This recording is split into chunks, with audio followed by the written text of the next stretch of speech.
CTET जनवरी के आवेदन आपके स्टार्ट हो चुके हैं। जनवरी 2024 में आपका एग्ज़ाम है।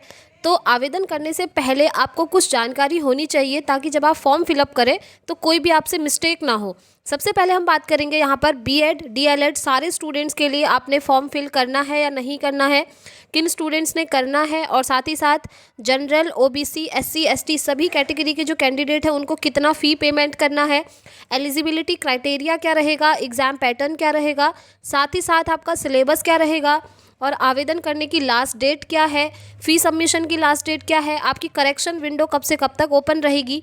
करेक्शन विंडो यानी कि कभी कभी होता है ना फॉर्म फिलअप करने में हमसे कुछ मिस्टेक हो जाती है तो आपको करेक्शन का टाइम दिया जाता है 2-3 दिन का। वहाँ पर आप एडिट करके अपना जो फॉर्म में जो भी आपसे गलती हुई है उसको आप सुधार सकते हैं। साथ ही एग्ज़ाम डेट से लेकर जो भी इन्फॉर्मेशन है A to Z आपको यहाँ से पता चल जाएगी। तो फ्रेंड्स वीडियो को एंड तक देखिएगा, और अगर आप चैनल पर नए हैं तो चैनल को सब्सक्राइब कीजिएगा। यहाँ पर आपको हर शिक्षक भर्ती की अपडेट और क्लासेस मिलती रहती हैं। तो चलिए स्टार्ट करते हैं। सबसे पहले जैसा कि आपको स्क्रीन पर दिख रहा होगा फ्रेंड्स, यहाँ पर देखिए ये देखिए सीटेट जनवरी 2024, ये जो है इन्फॉर्मेशन बुलेटिन है जनवरी 2024 का। ये न्यू है, सारी चीज़ें आपको नए तरीके से पता चलेंगी पूरा सिलेबस के अकॉर्डिंग। देखिए submission of online application through CTET website application, ठीक है, online application through CTET website. देखिए ऑनलाइन आपने अप्लाई करना स्टार्ट करना है 3 नवंबर से, यानी कि फ्राइडे से 3 नवंबर से ऑनलाइन आवेदन स्टार्ट हो चुके हैं। And last date for submission of online application, और लास्ट डेट है अप्लाई करने की 23 नवंबर। तो 3 नवंबर से 23 नवंबर के बीच में आपने फॉर्म फिलअप कर लेना है, आवेदन कर लेना है। नेक्स्ट है last date for submission of fee through debit card, credit card and net banking, यानी कि फ़ी सबमिट करने की लास्ट डेट भी आपकी 23 नवंबर ही है। ठीक है, नेक्स्ट है final verification of payment of fee by the bank, वो है 28 नवंबर। तो इतने तक आप अपना फ़ी पेमेंट कर लीजिएगा। आगे बढ़ते हैं। Online corrections if any in the particulars uploaded by the candidate, यानी कि आप जो अपना करेक्शन कर सकते हैं कब से कब तक, 28 नवंबर से 2 दिसंबर तक का आपको टाइम है, भरपूर टाइम है। इस बीच में आप जो है करेक्शन कर सकते हैं। देखिए फ्रेंड्स, बट मैं आपको ये सजेस्ट करूँगी कि आप जब फर्स्ट टाइम फॉर्म फिल कर रहे हैं ना, उसी टाइम पूरा सही से फिल कर लीजिए। ऐसी नौबत ही मत आने दीजिए कि बाद में आपको करेक्शन करना पड़े, क्योंकि ये जो करेक्शन विंडो होती है ना फ्रेंड्स, इसमें सारी डिटेल्स आप करेक्ट नहीं कर सकते। कुछ कुछ पर्टिकुलर चीज़ें होती हैं जो आप एडिट करके करेक्ट कर सकते हैं। इसलिए जब आप स्टार्टिंग से फॉर्म फिलअप करेंगे ध्यान से फिल कीजिएगा। पहली बात तो खुद ही कर लीजिएगा, अगर खुद से नहीं होता है तो किसी साइबर कैफ़े में जा कर के आप देखिए वो आपकी इन्फॉर्मेशन सही डाल रहे हैं या नहीं डाल रहे हैं। आपके नेम की स्पेलिंग है, फादर नेम की स्पेलिंग है, आपका डेट ऑफ बर्थ है, ये सारी चीज़ें एग्जैक्ट बिल्कुल सही होनी चाहिए, अदरवाइज़ आपको बाद में भी इसमें प्रॉब्लम हो सकती है। ठीक है, बट जो करेक्शन विंडो का टाइम यहाँ पर है 28 नवंबर से 2 दिसंबर तक आप जो है करेक्शन कर सकते हैं। चलिए आगे बढ़ते हैं। नेक्स्ट देखिए डाउनलोड एडमिट कार्ड। आप अपना एडमिट कार्ड कब से कब तक डाउनलोड कर सकते हैं, 2 days before the day of examination. Examination का जो डे है उससे 2 दिन पहले आप अपना एडमिट कार्ड डाउनलोड करेंगे, यानी कि डेट ऑफ एग्जामिनेशन आपकी 21 जनवरी है, तो आप 19 जनवरी को अपना एडमिट कार्ड डाउनलोड कर सकते हैं।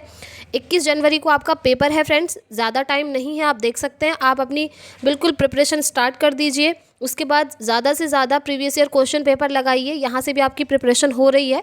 जो स्टूडेंट्स ऑलरेडी चैनल से जुड़े हैं उन्हें पता है। ठीक है, आगे बढ़ते हैं।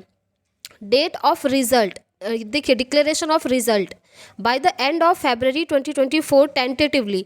देखिए यहाँ पर इन्होंने रिजल्ट डिक्लेयर करने की डेट भी दी है। इन्होंने बोला है फरवरी 2024 में आपका रिजल्ट आ जाएगा, टेंटेटिव है। ठीक है, ऐसा नहीं है कि 100% आ ही जाएगा, संभावित है ये डेट। चलिए आगे बढ़ते हैं। अब मैं आपको दिखा देती हूँ फ़ी पेमेंट। ठीक है, आपको कितनी फ़ी लगने वाली है ये देखिए। यहाँ पर आपका फ़ी स्ट्रक्चर इन्होंने दिया है। पे एग्जामिनेशन फ़ी, चाहे आप जनरल हो, ओबीसी हो, एससी हो, एसटी हो, किसी भी कैटेगरी से हो, सभी की डिटेल इन्होंने बताई है। सबसे पहले हम जनरल कैंडिडेट्स की बात करेंगे। तो जनरल कैंडिडेट्स जो सिर्फ एक पेपर भरना चाहते हैं, या तो पेपर 1 भरना चाहते हैं या फिर पेपर 2 भरना चाहते हैं, जो सिर्फ एक पेपर के लिए अप्लाई करना चाहते हैं, उनका 1000 रुपीज़ लगेगा। और ऐसे जनरल कैंडिडेट्स जो पेपर 1 और पेपर 2 दोनों फिल करना चाहते हैं तो उसके लिए इनके 1200 रुपये लगेंगे, यानी कि 200 रुपये एक्स्ट्रा लगेगा। ठीक है, नेक्स्ट हम बात कर लेते हैं SC ST OBC एंड ये डिफरेंशियली एबल्ड पर्सन्स जो होते हैं, अगर ये सिर्फ एक पेपर भरना चाहते हैं, या तो पेपर 1 या तो पेपर 2, तो इनके ओनली 500 रुपीज़ लगेंगे। एंड अगर ये कैंडिडेट्स पेपर 1 और पेपर 2 दोनों भरना चाहते हैं तो इनके 600 रुपीज़ लगेंगे। ठीक है, ये हो गया आपका फ़ीस स्ट्रक्चर। अब मैं आपको दिखाती हूँ आपका जो एग्ज़ाम पैटर्न रहने वाला है इस बार, क्या क्या चेंजेस हुए हैं वो भी मैं आपको बताऊंगी, और साथ ही साथ जो डिटेल्ड सिलेबस है उसके ऊपर भी हम डिस्कशन करते हैं। तो चलिए देखते हैं एग्ज़ाम पैटर्न। ये है फ्रेंड्स आपका एग्ज़ाम पैटर्न। वैसे मैं डिटेल में आपको ऑलरेडी बता चुकी हूँ कल की वीडियो में, फिर भी आप देख लीजिए, ये ऑफिशियल एग्जामिनेशन बुलेटिन है। तो देखिए पेपर 1 की अगर हम बात करें तो पेपर 1 का ये एग्ज़ाम पैटर्न है। पेपर 1 में आपके टोटल 5 सब्जेक्ट्स आएंगे। सबसे पहला है चाइल्ड डेवलपमेंट एंड पेडागोजी, दूसरा है लैंग्वेज, तीसरा भी है लैंग्वेज, चौथा है मैथमेटिक्स एंड पांचवा है इन्वायरमेंटल स्टडीज़ यानी कि EVS। अब यहाँ पर आप कंफ्यूज होंगे, लैंग्वेज 2 बार दिया है, तो लैंग्वेज फर्स्ट में आपको एक लैंग्वेज चूज़ करनी है, आपकी मर्जी है, या तो आप हिंदी लीजिए, इंग्लिश लीजिए, उर्दू, संस्कृत, कोई एक लैंग्वेज आप चूज़ करेंगे। उसके बाद जो लैंग्वेज सेकंड आएगा, यहाँ पर आप लैंग्वेज फर्स्ट में जो चूज़ किया है उसको छोड़ करके कोई अदर लैंग्वेज यूज़ करेंगे। फॉर एग्जाम्पल आपने लैंग्वेज फर्स्ट चूज़ कर ली हिंदी, तो अब आप लैंग्वेज सेकंड कौन सी चूज़ करेंगे? हिंदी को नहीं कर सकते हैं, हिंदी को छोड़ करके कोई और करेंगे, या तो इंग्लिश चूज़ कर लीजिए, या संस्कृत चूज़ कर लीजिए, या उर्दू चूज़ कर लीजिए। ठीक हो गया, आई होप ये डाउट आपका क्लियर हो गया होगा। तो टोटल आपका 150 मार्क्स का पेपर होगा फ्रेंड्स। सारे सब्जेक्ट से आपके 30 क्वेश्चंस आएंगे जो कि 30 मार्क्स के रहेंगे। अब जो क्वालिफाइंग मार्क्स हैं वो मैंने आपको ऑलरेडी बताए हैं। अगर आपको क्वालिफाई होना है, आप जनरल कैटेगरी से हैं, तो आपके 150 में से 90 मार्क्स आने चाहिए, आप क्वालिफाई हो जाएंगे। और यदि आप OBC SC या ST कैटेगरी से बिलोंग करते हैं तो आपके 150 में से 82 मार्क्स होना चाहिए, तब जा कर के आप CTET क्वालिफाई माने जाएंगे। ठीक है, ये एग्ज़ाम पैटर्न हो गया पेपर 1 का। तो अब चलिए पेपर 2 का एग्ज़ाम पैटर्न भी हम देख ही लेते हैं। ये रहा फ्रेंड्स पेपर 2 का जो है एग्ज़ाम पैटर्न। ठीक है, पेपर 2 में भी आपके 5 सब्जेक्ट्स आएंगे। देखिए पेपर 1 में जो सब्जेक्ट है ना वो सभी के एक जैसे रहते हैं कंपलसरी, बट जो ये पेपर 2 का एग्ज़ाम पैटर्न है ना, यहाँ पर जो है डिवाइड हो जाता है सब्जेक्ट के बेसिस पर। यानी कि अगर आपने ग्रेजुएशन किया है BSc से तो आप साइंस एंड मैथ्स वाला पोर्शन चूज़ करेंगे, और यदि आपने BA किया है या फिर आपने BCom किया है तो आपको SST वाला चूज़ करना होगा। ठीक है, चलिए देख लेते हैं। पहला सब्जेक्ट आपका चाइल्ड डेवलपमेंट एंड पेडागोजी आएगा जो सभी के लिए कंपलसरी रहेगा। दूसरा आपका लैंग्वेज फर्स्ट आएगा जो सबके लिए कंपलसरी रहेगा। तीसरा आपका लैंग्वेज सेकंड आएगा जो कि सभी के लिए कंपलसरी रहेगा। ये जो language first and language second है ना, सेम पेपर 1 की तरह आपने चूज़ करना है। ठीक है, और इन तीनों का जो सिलेबस है पेपर 1 और पेपर 2 दोनों का एकदम सेम होता है फ्रेंड्स, इन 3 सब्जेक्ट का। बस ऐसा होता है कि पेपर जो सेकंड है उसमें क्वेश्चन का लेवल थोड़ा हाई हो जाता है। ठीक है, वैसे मैं आपको सारे क्वेश्चंस करवाऊंगी, आपको बिल्कुल भी टेंशन लेने की ज़रूरत नहीं है। नेक्स्ट है फ्रेंड्स मैथ्स एंड साइंस। अगर आपने ग्रेजुएशन BSc से करा है, यानी कि साइंस स्ट्रीम से अगर आप हैं, तो आपको मैथ्स एंड साइंस चूज़ करना पड़ेगा, और इसके आपके 60 क्वेश्चंस आएंगे। और यदि आप आर्ट साइड से हैं, यानी कि ग्रेजुएशन आपने BA या BCom से करा है, तो आपके SST के क्वेश्चन आएंगे 60। इस तरीके से ये भी पूरा आपका 150 मार्क्स का हो जाता है। ठीक है, और पेपर सेकंड में भी आपको क्वालिफाई करने के लिए अगर आप जनरल स्टूडेंट हैं तो 90 मार्क्स चाहिए, अगर आप SC ST या OBC से बिलोंग करते हैं तो आपको 82 मार्क्स चाहिए। सेम है क्वालिफाइंग नेचर जो है पेपर 1 और पेपर 2 का। आई होप यहाँ तक आप समझ गए होंगे। अब देखिए फ्रेंड्स, कुछ सिलेबस में कुछ टॉपिक्स ऐसे हैं ना जिनसे आपके हर बार जो है क्वेश्चन पूछे जाते हैं, और CTET एक ऐसा पेपर है जहाँ पर सबसे ज़्यादा जो है क्वेश्चन आपके रिपीट होते हैं प्रीवियस ईयरली। ठीक है, प्रीवियस ईयर में आपसे जो भी पूछे गए होंगे वो क्वेश्चन आपके बहुत रिपीट होते हैं। मैंने खुद CTET का एग्ज़ाम दिया था फ्रेंड्स, मेरे दोनों पेपर क्वालिफाई हैं, तो ये स्ट्रेटेजी आपने भी यूज़ करनी है। मैंने आपको ये पूरा पैटर्न बता दिया। ठीक, अब देखिए यहाँ पर ना आपकी 75 मार्क्स की तो टोटल पेडागोजी आ जाती है। कैसे आती है मैं आपको बताती हूँ। देखिए सबसे पहले अगर हम पेपर 1 का मैंने जो आपको एग्ज़ाम पैटर्न बताया था इसे देखें, तो देखिए ये जो 30 नंबर है ना, 30 नंबर के सब्जेक्ट आ रहे हैं, इन सभी में क्या होता है कि 15 नंबर का कंटेंट और 15 नंबर की पेडागोजी। ऐसे ही इसमें भी 15 का कंटेंट 15 की पेडागोजी, इसमें भी 15 का कंटेंट 15 की पेडागोजी, यानी कि 5 के 5 सब्जेक्ट में आपके 15 की पेडागोजी तो फिक्स है और 15 नंबर का कंटेंट फिक्स है। तो अब आप देख लीजिए टोटल पेडागोजी आपकी 75 मार्क्स की पूछी जा रही है। तो अगर आपका कंटेंट स्ट्रॉन्ग नहीं भी होता है ना फ्रेंड्स, कोई प्रॉब्लम नहीं है, आप अपनी पेडागोजी स्ट्रॉन्ग कीजिए, क्योंकि सबसे ज़्यादा पेडागोजी के क्वेश्चन आएंगे 75 मार्क्स के। ठीक है, 75 क्वेश्चन 75 मार्क्स के आपके पेडागोजी के आएंगे। और आप जानते हैं सीटेट क्वालिफाई करने के लिए ओनली 90 मार्क्स चाहिए। अगर आपकी पेडागोजी स्ट्रॉन्ग हो गई तो 75 तो आप पेडागोजी से ही ले आएंगे। यही चीज़ मैंने भी फॉलो करी थी, इसलिए आपको ये चीज़ बता रही हूँ। और पेडागोजी स्ट्रॉन्ग करने का जो मंत्रा है ना, वो मैंने आप लोगों को पहले से बता रखा है। आप अपना CDP स्ट्रॉन्ग कर लीजिए। जो चाइल्ड डेवलपमेंट एंड पेडागोजी, ये फर्स्ट वाला आप सब्जेक्ट देख रहे हैं, अगर आपका ये स्ट्रॉन्ग है तो आप हर सब्जेक्ट की पेडागोजी को आराम से सॉल्व कर सकते हैं, क्योंकि इसमें रटने वाली चीज़ें नहीं होती हैं फ्रेंड्स, इसमें समझने वाली चीज़ें होती हैं। अंडरस्टैंडिंग बेस्ड होता है पेडागोजी। इसीलिए सबसे पहले मैंने CDP की सीरीज़ आप लोगों के लिए स्टार्ट करी है, ताकि वो आपको हर सब्जेक्ट की पेडागोजी को करने में हेल्प करे। देखिए अभी CDP की जो क्लासेस हैं 16 हो चुकी हैं, कुछ क्लासेस और आएंगी और CDP का आपका पूरा सिलेबस कंप्लीट होने वाला है। उसके बाद आप पेडागोजी के क्वेश्चन करेंगे ना, आप आराम से उनको जो है सही, एकदम सही आंसर कर सकते हैं। मैं आपको साथ में प्रीवियस ईयर क्वेश्चन भी करवाते रहूँगी। ठीक है, चलिए ये हो गया। ऐसे ही आपका जो पेपर 2 है यहाँ पर भी सेम रहता है। ठीक है, चाइल्ड डेवलपमेंट एंड पेडागोजी में 15 मार्क्स का कंटेंट, 15 की पेडागोजी सेम रहता है, इसमें भी पेपर 1 की तरह। आई होप यहाँ तक आप समझ गए होंगे। चलिए अब हम आगे बढ़ते हैं। मैं आपको डिटेल्ड सिलेबस एक बार दिखा देती हूँ, जो कि ऑफिशियल है। ये सारी चीज़ें ऑफिशियल ही हैं। ठीक है, ये मैंने अपने मन से कुछ नहीं बनाया, आप देख सकते हैं। जनवरी 2024 का इन्फॉर्मेशन बुलेटिन है। अब देखिए यहाँ पर डिटेल्ड सिलेबस आपको नज़र आ रहा होगा। CTET January 2024, structure and content of syllabus, paper 1 and paper 2।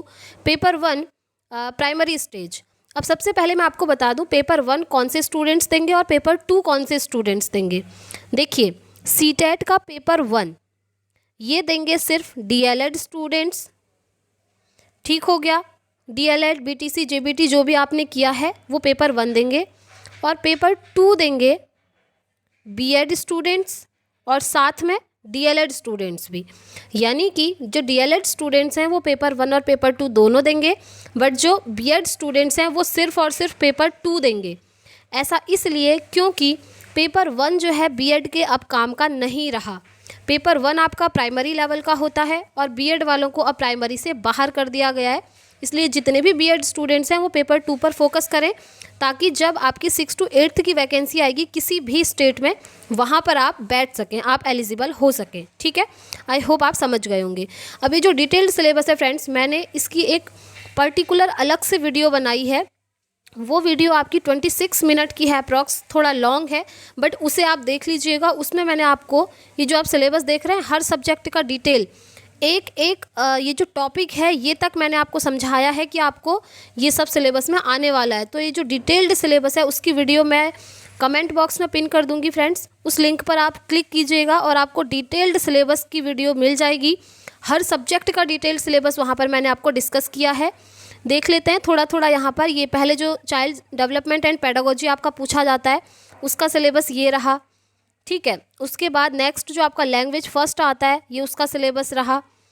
आगे बढ़ते हैं, ये देखिए लैंग्वेज सेकंड का सिलेबस ये है।